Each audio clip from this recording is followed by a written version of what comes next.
Reaction is pouring in right across the country at news that Jody Wilson-Raybould and Philpott have been kicked out of the Liberal caucus by Prime Minister Justin Trudeau.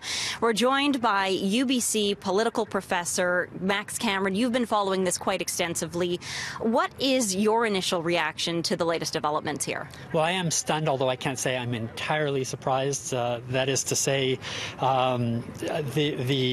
there was clearly a lot of anger and frustration within the Liberal caucus over Jody Wilson-Raybould's actions and behavior, in the sense that she wasn't being a team player.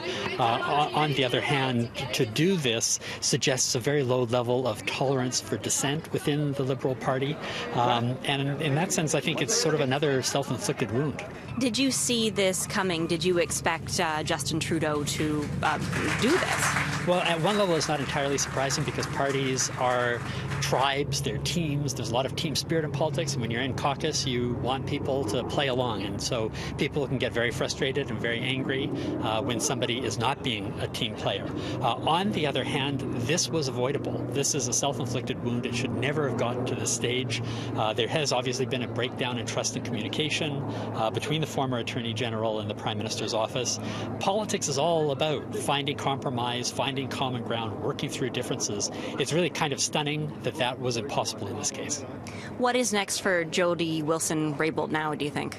That's really hard to say. To run as an independent is a big gamble. It's hard to get elected as an independent, and it's even harder to get anything done sitting as an independent in Parliament. Crossing the floor looks like opportunism, and she has a lot of political capital right now because she's been so principled. Last thing she wants to do is to squander that by looking opportunistic. What she's saying, and I think it's the right thing to do for her right now, would be to pull back and reflect on the situation that she's in, consult with her constituents, consult with her party and her supporters, and try to find a path forward for her. I hope she plays a long game because I think that she is someone who, in fact, enjoys a lot of credibility with many Canadians. How is this, in your opinion, going to affect the upcoming federal election, and how will it affect the Prime Minister as well as the Liberal Party of Canada? It's really hard to say, but I think one of the things that's most striking about this is that when Justin Trudeau was elected in 2015, he came in riding a wave of popularity, largely because he promised to do things differently. He wasn't going to centralize power in the hands of the Prime Minister's office. He was going to bring in, as she mentions in her letter today, a proportional representation. And of course, he didn't do that. He promised to repair the relationship with Indigenous people. And sadly, little has been done on that front as well. And so I think that this really does tarnish the brand. It's going to be hard for him to go into the next election looking as promising and sunny as he did before.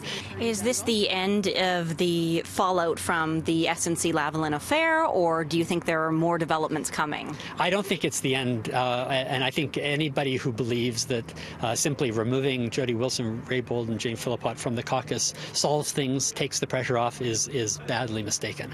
I think this actually ensures that this issue is going to continue to be in the minds of many Canadians going right into the election.